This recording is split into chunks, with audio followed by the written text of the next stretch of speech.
Hasta ahora hemos conocido cómo variar ciertos parámetros al momento de entrenar nuestra red neuronal, lo cual nos ha permitido incluso mejorar el desempeño radicalmente, como en los ejemplos que vimos anterior. Pero en este momento tenemos que empezar a detallar en qué consiste un poco más el algoritmo de entrenamiento de la red para ver nosotros cómo debemos empezar a ajustar todos estos parámetros. Asimismo, debemos entender cómo inicializar esos pesos para que la tasa de aprendizaje de nuestra red sea la óptima. Así que comencemos. En este punto debes estar preguntándote por qué no simplemente inicializar todos los pesos en cero y que el algoritmo empiece a trabajar. Bueno, aquí te traigo un ejemplo. En estas tres imágenes estamos comparando el desempeño de una red con diferentes inicializaciones. El de la izquierda inicializa todos los valores en cero y las otras dos utilizan otros mecanismos de inicialización.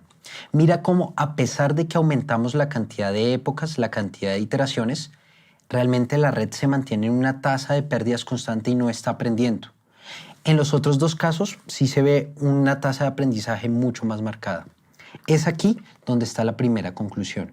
La tasa de aprendizaje puede verse sensiblemente afectada si no hacemos una correcta inicialización de los pesos sinápticos.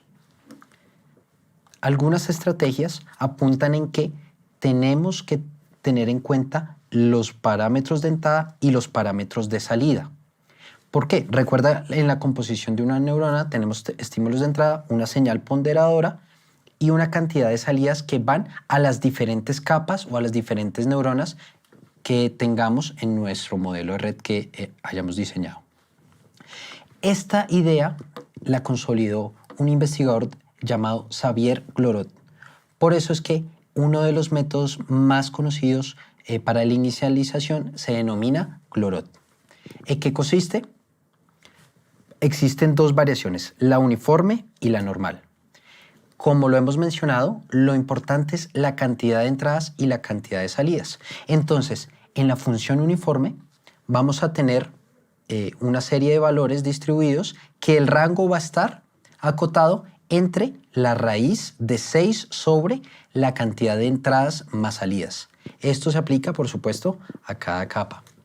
La otra variación es conocida como la distribución normal de Glorot, en la cual es una función normal centrada en 0, media en 0 y cuya desviación estándar corresponde al valor de raíz de 2 sobre la cantidad de entradas más la cantidad de salidas.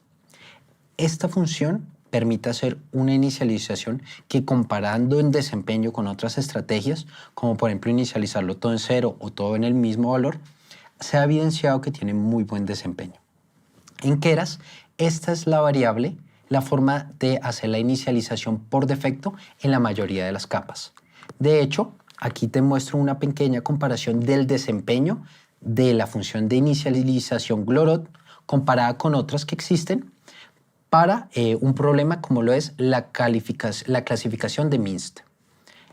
Como te lo he mencionado, la función de Glorot uniforme es por defecto la inicialización en las capas de tipo densas, que son las que hemos manejado en este momento, y otros tipos de capas como las capas convolucionales o las capas LSTM.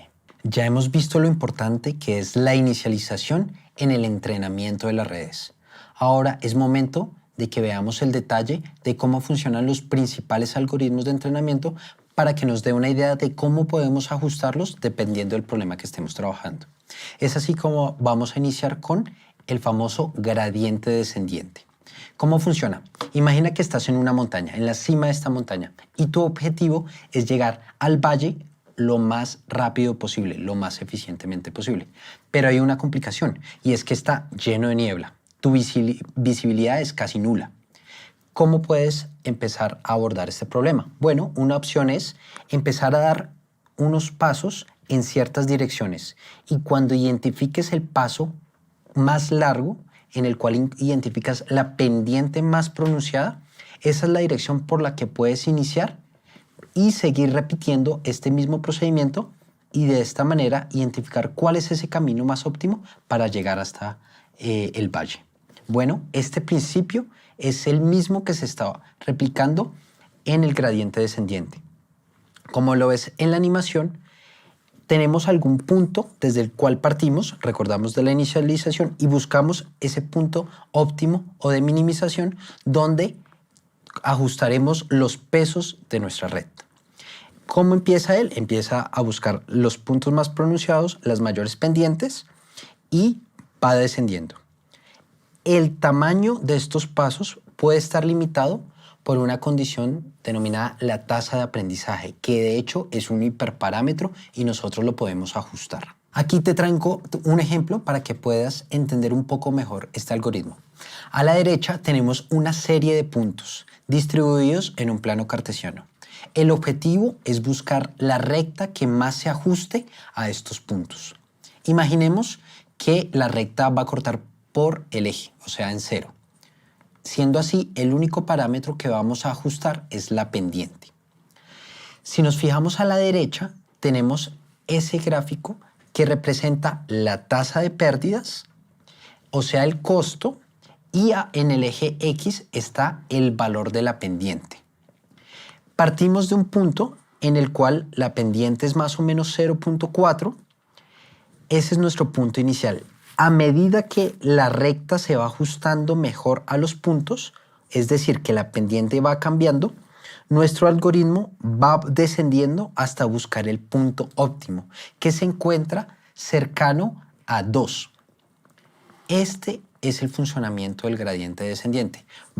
Partimos de una posición inicial, vamos ajustando los diferentes valores, vamos dando pasos en nuestro gradiente hasta llegar al valor óptimo, que en este caso es la pendiente. ¿Qué problemas tiene este algoritmo? Bueno, si la tasa de aprendizaje es muy pequeña, o sea, la magnitud de los pasos que vamos dando es muy pequeña, el algoritmo puede demorarse mucho tiempo. Esto significa tiempo de entrenamiento y se traduce a costos computacionales. Otro problema es que si la función no es tan clara como la que vimos en el ejemplo anterior, sino tiene mínimos locales que no son los mínimos óptimos, el algoritmo puede recaer a esos mínimos locales y nunca llegar a superar las barreras que encuentre para encontrar el mínimo global. Otro problema es que si la tasa de aprendizaje se ajusta muy grande, simplemente el algoritmo nunca va a converger y va a empezar a dar pasos muy grandes sin nunca llegar a una respuesta óptima. En la siguiente lección vamos a evaluar algunos de los métodos que se han propuesto en los últimos años para abordar estas limitaciones y que de hecho ya nos permiten hacer un mejor entrenamiento de las redes neuronales.